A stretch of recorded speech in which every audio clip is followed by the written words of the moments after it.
I'd like to start by bringing in India into the conversation. Inevitably, we want to look at extending the discussion about integrated energy infrastructure.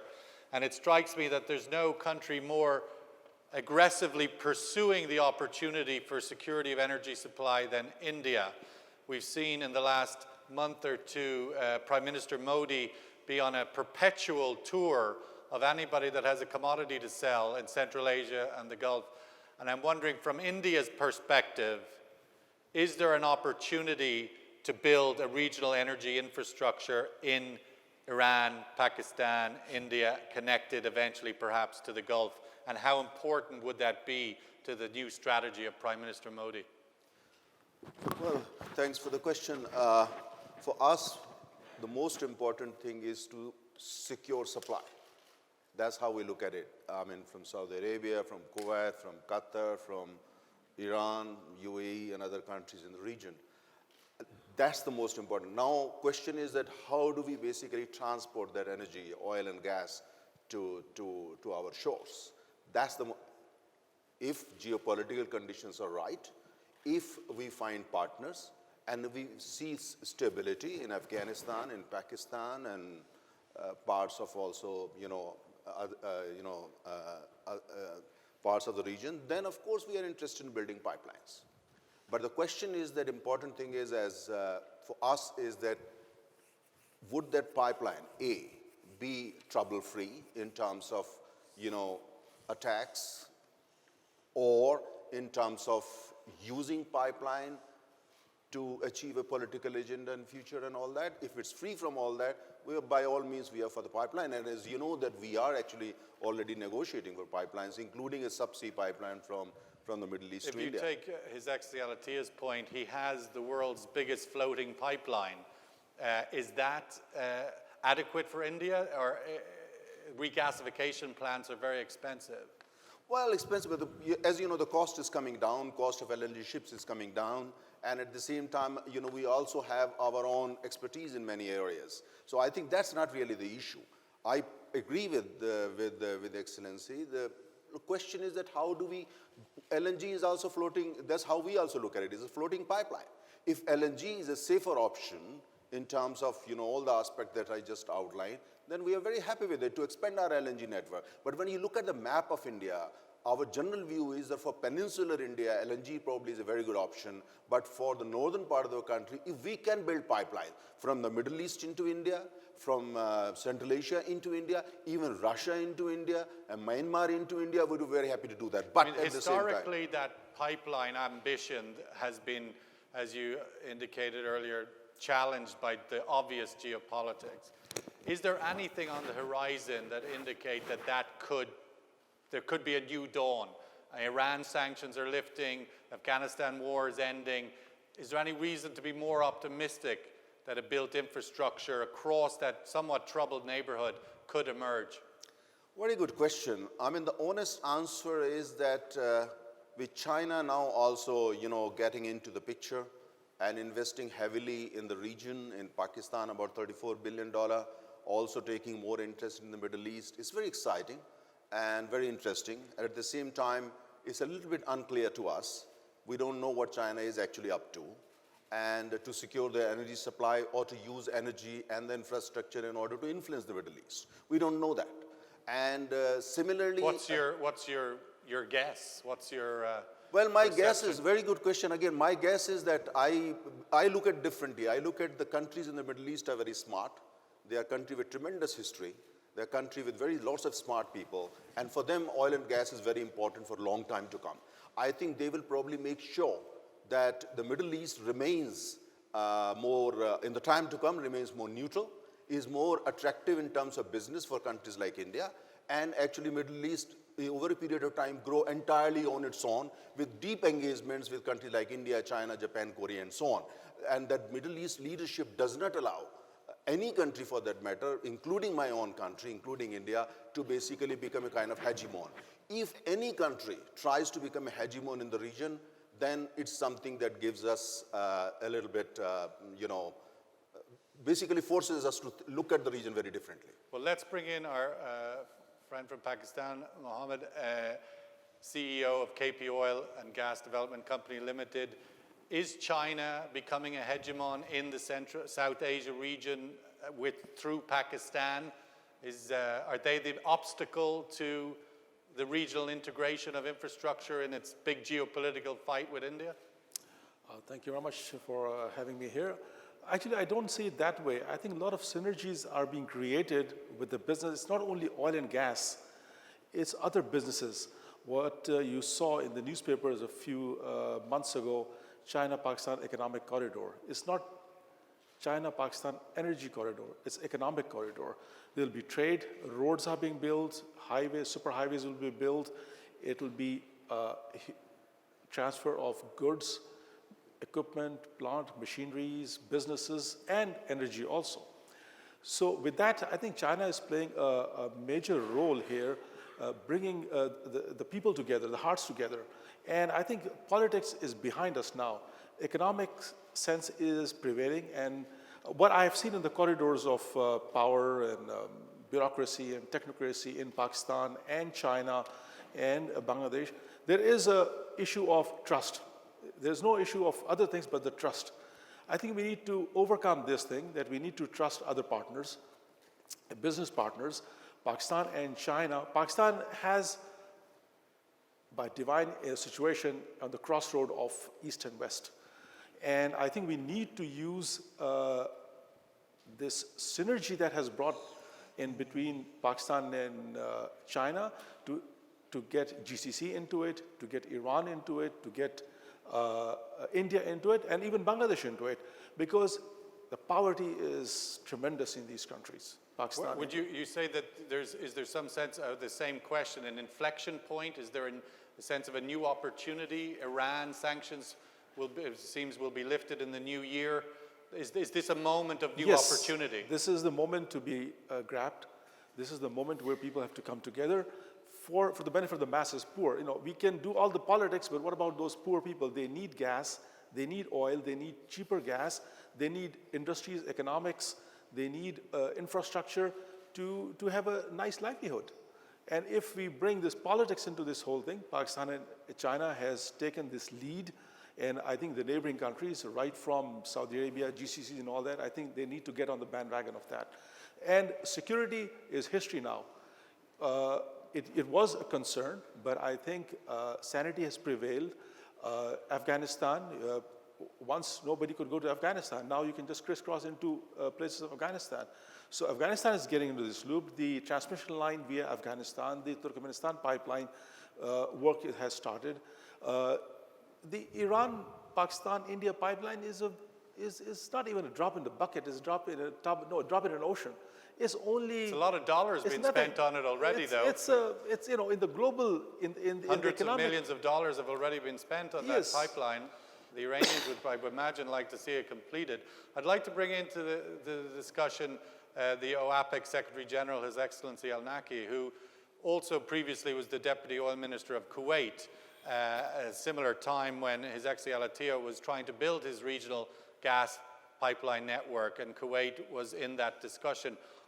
As the experience of the Gulf, lessons learned as to why that didn't happen, what words of advice would you possibly have for India and Pakistan now looking at building a similar infrastructure where the Gulf may have failed previously?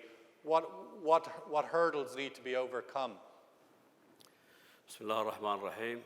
First of all, let me thank His Highness Sheikh Saleh bin Hamad bin Mohammed Ahmed al-Sharqi for inviting me to be here today, and also for the all organizers. Thank you very much for this invitation. And regarding your question, of course, we in Kuwait, if I talk about Kuwait, although I'm not in the position now to talk about this one, but from my your own experience. Yes, from my previous experience, we in Kuwait, we tried, of course, because Kuwait, as you know, there's no gas in Kuwait, and we tried with the state of Qatar in the beginning, of course, and we reached to very advanced steps. but it was at that time it was stopped. But also we at that time and then we went also to Iraq after the 2003, and also there was some kind of agreement, but so as to bring the pipelines to the borders between Kuwait and Iraq, and also that was stopped due to the Iraqi oil and gas and energy in general law, which has been delayed in the Iraqi parliament at that time, and I don't know what happened right now. And also we tried once more with Iran, also just to bring gas directly from Iran to Kuwait, and also that did not work. But of course, later we tried with Qatar again, and now we are doing well. And what wasn't working? I mean, it seems, as His Excellency says, everybody needs gas. The price was right. I mean, certainly was right for the UAE. They're still dancing about the price. What wasn't working for those opportunities? If you mean in the past, yes. In the past, of course, there was negotiation between to what level, either to how to bring it and the price of these things, but it didn't work at that time. So it was price rather than politics? I don't know whether it's political or not, but it didn't work. Didn't work. Yes, it didn't work. It may still work, Your Excellency? Yeah. No, I think, okay, we can discuss about the GCC for But lessons hours learned, and lessons hours. learned. And we can ask... What advice? Now you're the head of a foundation. You might be hired by Okay, Pakistan and India. We can ask why, and why, and why. And I think, we made a lot of, even among the GCC, we make a lot of mistakes. We are not really to concentrate in the needs. We only, and sometimes we mix economic, politics, geopolitics together, and we create a cocktail that even it didn't work. Why I spent 20 years, I ask myself why. So if we reach the answer, an actual answer, I will inform you. But for the Asia, Yeah. I always believe when I was big competence in India, at that time I start to concentrate in Indian market. So I traveled to India many times, try to talk to politicians, trying to talk to Ministry of Energy in India. Sometimes I find difficulties, but because of the bureaucratic system, because sometimes I find, even in India, because it's a coalition government at that time, I found 3 ministers in the Ministry of Energy, so a senior minister and 2 junior ministers, because of the coalition. But the undersecretary, and then they are very professional, the bureaucratic system in India, but sometimes also we find difficult when we start to talk with undersecretary. In 3 years, they move them to other ministry because this is the system of India. But finally, we advise India that they should create a body to talk to us, because we cannot talk with many players in India, especially the government, companies. So they create Petronet. It consists of 4 major power of India, NTPC, and other big players. And then we put in efforts to discuss how to create a contract, long-term contract, to supply India. Finally, we succeed and we sign one of our biggest contracts to supply a single country is almost 8 million tons. And I remember I joined Mr. Modi when he was Chief Minister of Gujarat. We went together to Dhabi to celebrate the starter of the construction of is the biggest LNG terminal in India. And now, since 2005 or 4 now, I'm very proud that we never default even one cargo. Even though we supply India even in spot more cargoes than even beyond the contract. Even though India start, to develop the south of India, and then they start to build a LNG terminal in Cochin in Kerala. I went there also in Cochin. I met the chief minister. I visited the site, and we say this is our next site. So even in Al-Attiyah, the other terminal in India, who built by Shell in speculation, also we supply Al-Attiyah with many spot cargoes. I believe people will talk about pipelines, and they will continue talking by pipelines. But the problem with the pipelines, from spot to spot, will be more, logic. But if the pipeline go through many countries, and uncertainty in security of the pipeline, in the dispute of a political, then it will be under the rim. I believe, and please don't quote me that I'm trying to be pro-LNG, but I believe LNG is a real floating pipeline, more secure, go to the spot with no default. But very expensive in its infrastructure. But I'm not doing a propaganda for Exactly. LNG against pipeline, but this is the truth, because you need to have a secure supply. Today, I'm very proud. We supply, for instance, in Asia, okay, Japan, Korea, Taiwan, we never even default one cargo. Ask the Indians, our friends of India. For the last now, more than 10 years or 12 years, we never default even in one cargo. We always on time, we always supply them, and if also when they need more, we were there. I'd like to bring Christof in a moment, but I'd like to get everybody's vote on a question. So if we can bring up the first survey question, please, Zamir, so that we have everybody in the audience participating in this conversation. And if indeed you want to make a comment, please do put up your hands. There's microphones floating. Yeah, I'll get to you. South Asia is one of the world's least integrated regions, with trade among neighbors accounting for only 5% of the total. It's not much greater in the Middle East. In Southeast Asia, this figure is 25%. Which country stands to gain the most from greater integration between the countries of South Asia? India, Pakistan, or Iran? So please pick up your clickers, 10 seconds. There's clickers behind you, Christof, if you want to vote.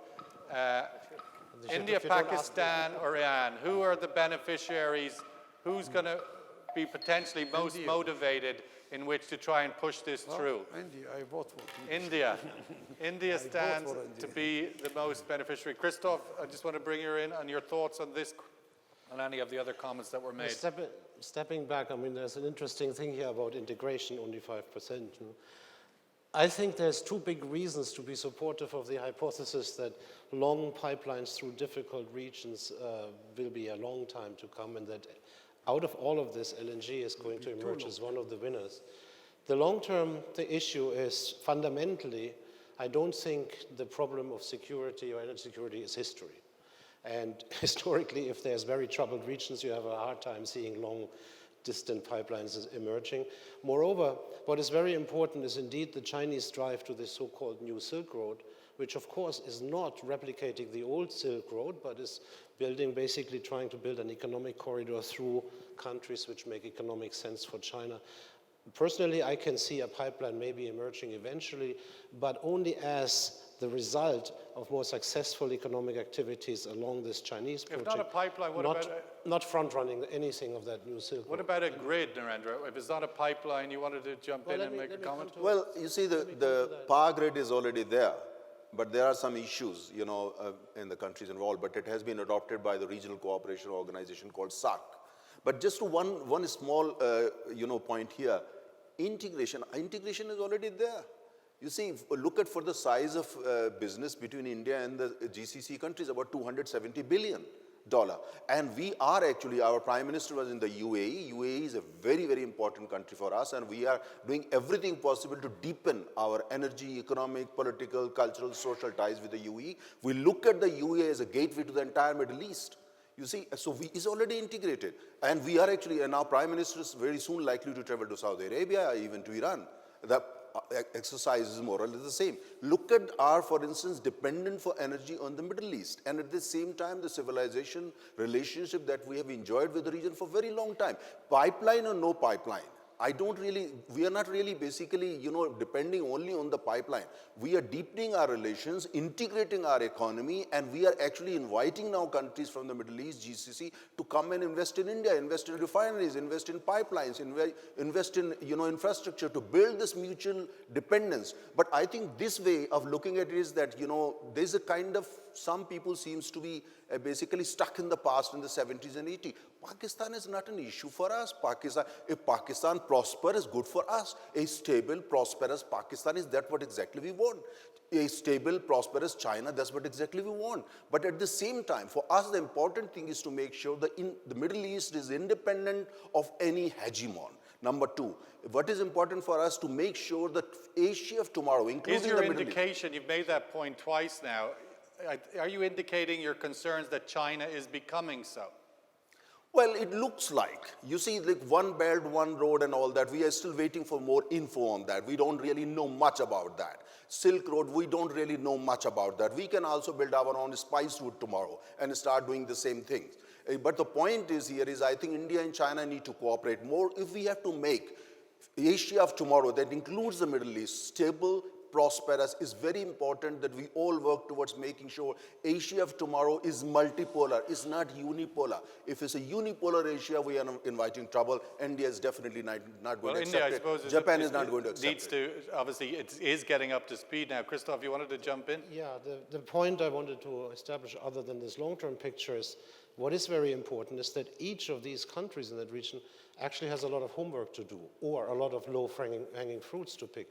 In India, production conditions are such that prices are regulated. India has gas, but it doesn't pay for company to get it out.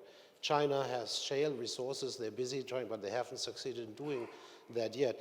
The GCC or the Middle Eastern region is exactly right, that we have a lot of demand for gas and things like gas LNG coming from Kuwait, coming from Australia or Norway into Kuwait, while a few kilometers down the road in Ramallah, there's some of the biggest flaring in the world. There is a lot of things which could be tackled first, which will lead to more integration between countries, to short pipelines. I'll give you an example from that region as well. A country we haven't even mentioned yet. It's quite conceivable, for example, that instead of huge projects, what you get is a short pipeline from Turkmenistan into northern Iran, not because Iran doesn't have gas, but because then it can go and build an export terminal for LNG in the south. The signs point to me to integrate in an uncertain region like that, closer integration with short infrastructure and pipelines, and freeing up at the same time more potential for LNG, which is flexible, and which then raises an entirely different set of issues, because the more you have of that, the more the gas-oil price link becomes an issue for that LNG to direct these, he called it floating pipelines, wherever the demand is largest. I'd like to bring in the Kuwait OPEC governor, Nawal Al-Fazai, who had her hand up. Please, Ms. Nawal. It's on. I just want to comment on the issue of the bringing gas by pipeline from Qatar to Kuwait. First of all, I want to mention that in Kuwait, in the oil industry, we were looking for different options to bring more gas mainly to the power station, by either develop the non-associated gas fields in Kuwait, whether onshore and the offshore within the borders with other countries. Second, to export LNG from neighboring from Qatar. Third, to bring gas by pipeline from Qatar or from Iran. We have to look at what is the economical opportunity, what is the security opportunity, what is the technical opportunity, also what is the seasonal opportunities. When we look at all these four options, we have not to forget that in Kuwait we have a previous experience to bring gas from Iraq by pipeline. And during the war in 1990, that pipeline has been stopped. Now, now Kuwait is now we develop some non-saturated gas, and in Kuwait Oil Company, they succeed to produce some non-saturated gas, which goes mainly to the power station. We import LNG, and we have to take consideration that the increase of the demand for the gas in the power station is coming in summer. So mainly the LNG that we imported now, it is mainly in summer. Yes, it is expensive comparing if we get it by pipeline, but we have to put in consideration that these pipelines need technical operations, very technical operations. It needs maintenance. It needs also security. So you share the position of His Excellency Al-Attiyah that the LNG, while expensive, it gives you flexibility. Yes, it's as I say, it is. Yes, it is expensive, but if you take into consideration the cost of maintenance for the pipeline, if there is no demand or less demand during the winter, and this could be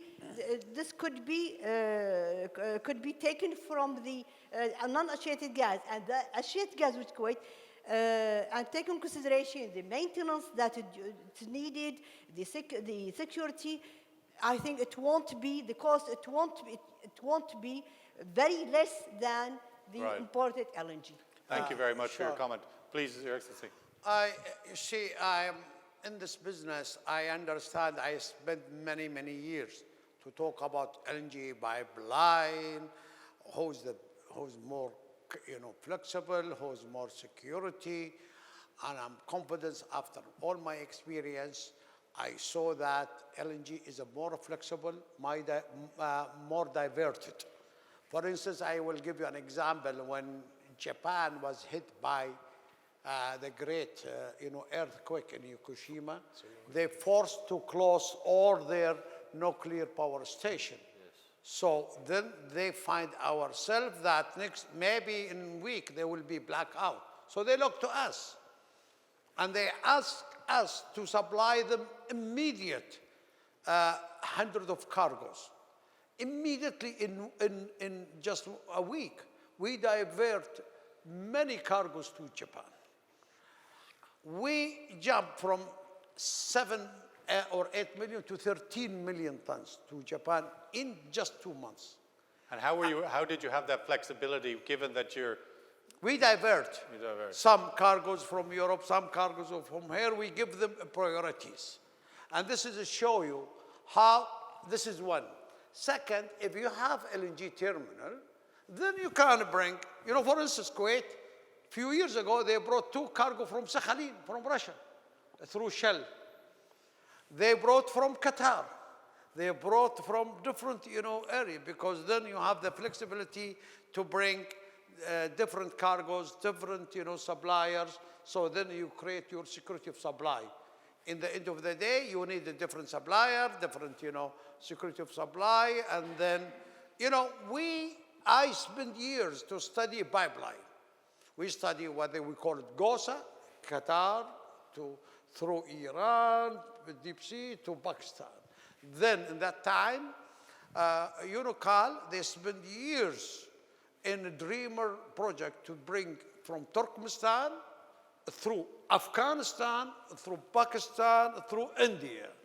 So I remember that time, chairman of UNOCAL came to me to ask me that time, many years ago, how about this project? I told him, you are dreamers. Would you answer the same question today? Would you answer the same way today? I see, stability. How we can see Afghanistan stability? Are you sure that we can protect the pipeline through Afghanistan? This is a stability that you should be carefully to check about the geopolitics of the transit countries. Maybe the hegemony of China is a good thing and that it can bring stability, perhaps. Mohammed, you wanted to jump in? Yes, I want to say that. I mean,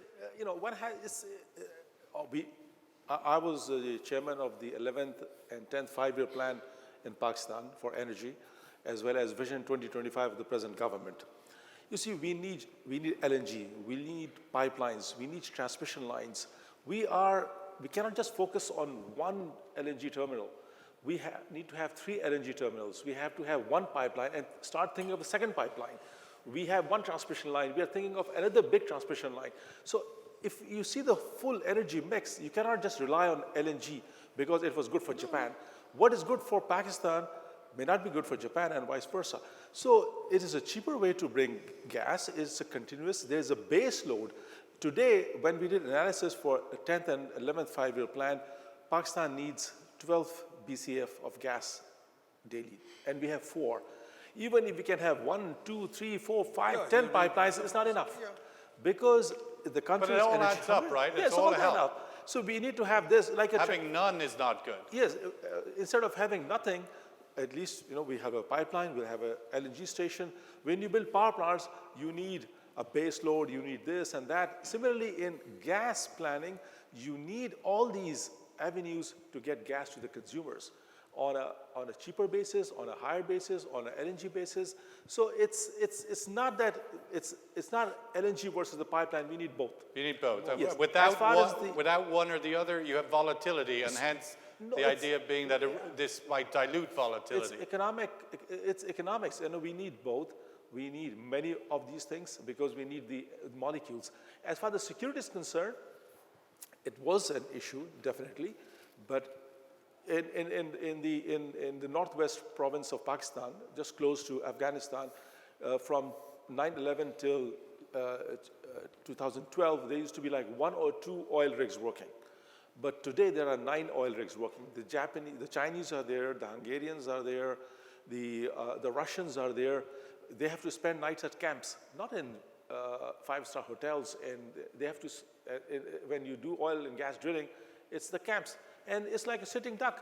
But things have changed. I think perception, I asked Nancy Powell, ambassador to Pakistan from US, she said there's perception and reality. Perception is something else and reality is something else. So I think what we have talking is a perception of Pakistan and security and this pipeline. I mean, this is a small pipeline, less than 1 BCF. It's no big deal. And I think everybody has a big deal previously and now as well. There's one voice we don't have in the room, not because we didn't ask them, but unfortunately they weren't available, and that was Iran. But I would like to bring in Mr. Robin Mills, who's the managing partner of Manaar Consulting, who is an expert on Iran. And Robin, if you wouldn't mind giving your thoughts on this survey result and where Iran would sit in this discussion vis-a-vis their appetite for greater integration of energy infrastructure in South Asia. Well, I think, the thing about Iran is it has such a key geographic position, right? I mean, it's right between the Caspian and the Gulf and between the Middle East and the Indian subcontinent. And, that makes it a very key link because, as we've discussed, India is kind of geographically rather unfavorably placed for energy supplies, but Iran is very well placed to be a conduit for that. So I think that's a key part of Iran's position. But yet Iran has not managed to capitalize on that for many, many years for reasons that we all know very well. And there's now renewed hope that the Iranians are going to get it right this time. Sanctions will be lifted, they'll get investment.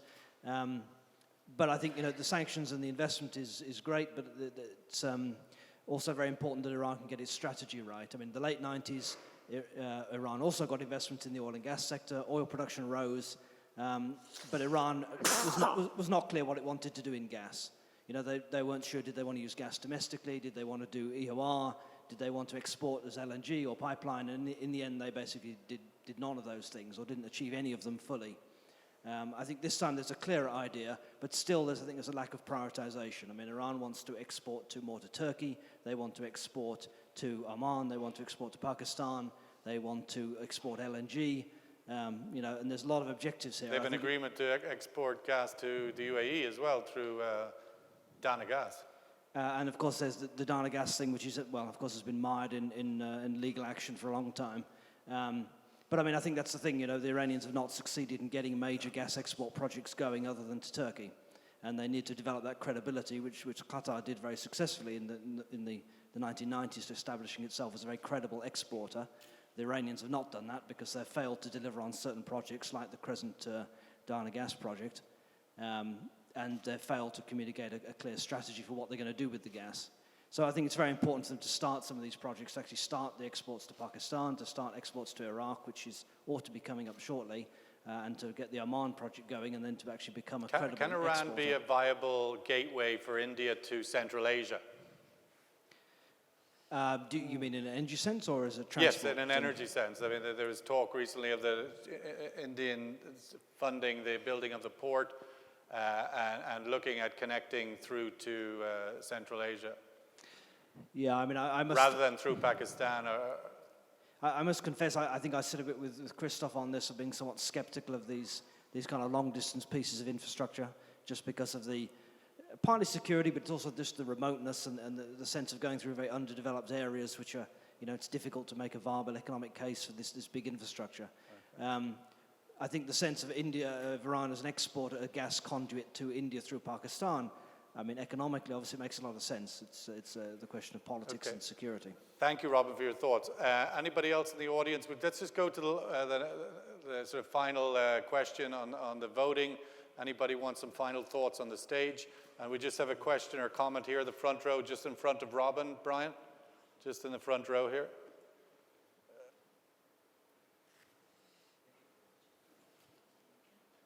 Yep.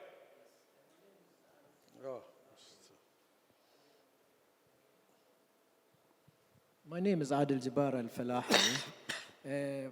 Although shipping was my bread and butter for 40 years, LNG is, in my belief, is more expensive than pipeline. Going back to why, the question why we did not develop the integrated pipeline within GCC.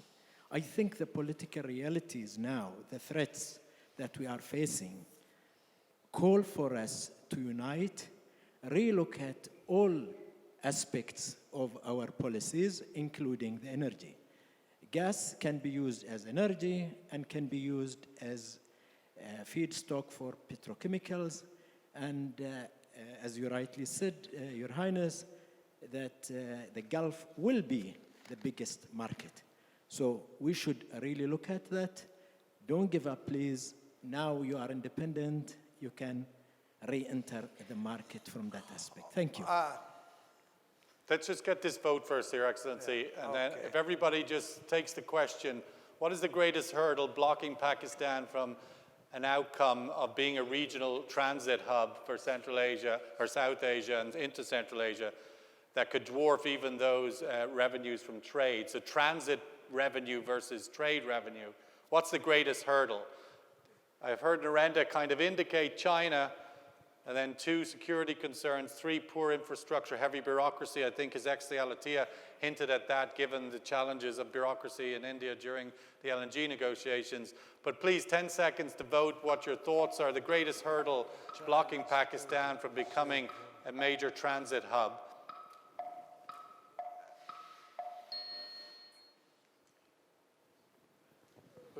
China doesn't seem to be one. Security concerns and poor infrastructure. But for some final thoughts from the stage, Chris. I think, I would have voted 3 as well in this, or did vote 3 as well in this case. I would maintain there's a lot of irrationality in this region and in these gas interconnectors, and therefore a lot of low-hanging fruit. It's not rational if the biggest oil producer in the region uses up to 1 million barrels per day on a good hot summer day of his crude oil for power production. It's not rational if Kuwait imports LNG from Norway if it could get it from next door. Not rational if India discusses huge pipeline projects without having a domestic system which allows for more production, and so on and so forth. And because these irrationalities represent opportunities, I think the proof is in the pudding. Once they are removed, once this will happen first. There will be a better infrastructure, more integration. Out of this emerges, to my mind, a better opportunity to have LNG on top of the system. First of all, of gas as a fuel, to gain more market share compared to coal and other fuels. So it becomes bigger and more important. It's only the 3rd biggest of the fossil fuels at the moment, but it's growing, the only one which gains market share as opposed to coal and oil. And secondly, if you have a greater degree of integration and a much more flexible role for LNG on top of it, that raises the question of the pricing system. The Japanese example is a very good one. When you ask him, how did you direct the cargoes? In the case of a big disaster, you may just do it to help people, but in the normal case, you'll do it because somebody pays you more money. And the question is, how will that affect the landscape? And this, to my mind, will be increasing pressure on addressing issues such as 2 and 3 here, and probably explains to some extent why people are sort of relatively relaxed about China. Your Excellency, final thoughts, and particularly in relation to the I comment think, there. you know, I'm Looking forward in particular, in your current capacity as chairman of the Al-Attiyah Foundation, could there be a role to reignite the idea of a regional grid? I think, we will, and we will do, even through our foundation, we will do a lot of studies, and we will do a lot of advice, and we will give our aspects. But we are dominated in our foundation now to concentrate in how the energy, how we can read the future, the demand and supply and so on. But, to his question about pricing, who's expensive, who's cheaper, this is not the question. The question is the security of supply. It's more when we talk about pricing. LNG today is even become more competitive than even a pipeline. I just give you an example. Kuwait, they brought 2 cargo from Sakhalin, Russia, as a cargo. And today we sold Qatar cargoes to Chile, to Argentina, to Brazil, to north of Mexico. So today, you need pipeline, you need LNG, you need, as my good friend, you need more varieties of energy. You will not just sit and you say, who's cheaper, but you need a different supplier, you need a different, types of energy, different, through pipeline. Today, I think, now Abu Dhabi is building the first LNG terminal in Fujairah. And I believe this is, I think the capacity is almost 5 million tons or so. And this is also to open a new era for, emerge through the Arab Sea, to supply LNG to United Arab Emirates.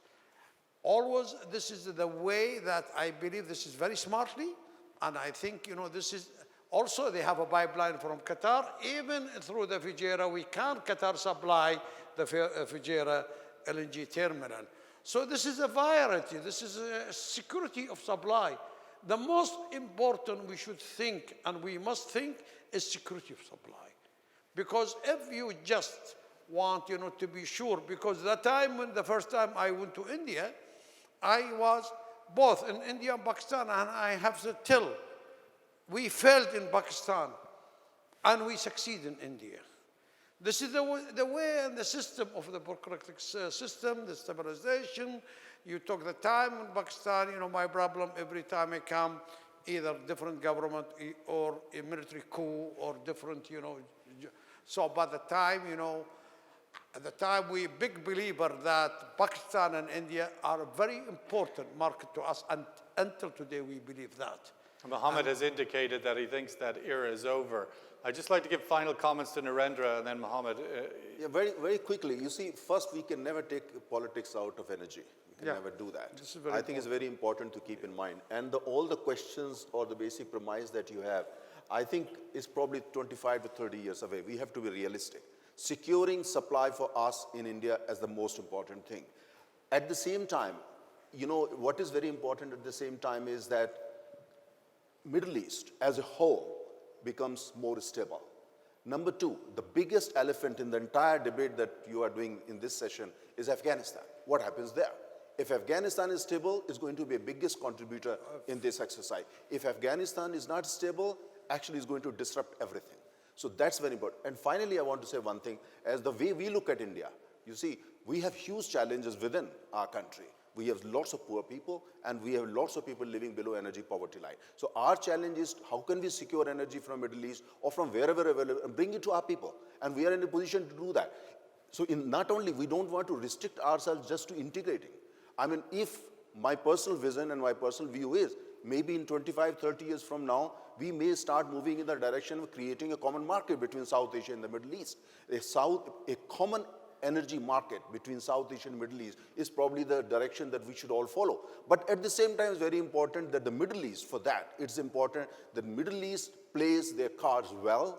They have gained from certain interventions in the past, but now the Middle East of the future must be Middle East that belongs only to the Middle East and they protect their own interest. In Middle East countries, GCC countries, they can protect their interest. At the same time, they go for strategic alliances with countries, whosoever the country they choose to. I think that will be the best way to move in the direction that is to create a common energy market between the Middle East and South Asia. Mohammed, your final thoughts. I mean, when you look at the map behind you, you can't see borders. Everything looks so close. For us, we have done a number of analysis. For us, the Iran-Pakistan pipeline is much securer than the LNG inputs.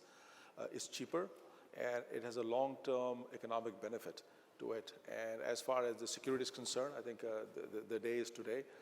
The corridor is going to fortify this whole thing.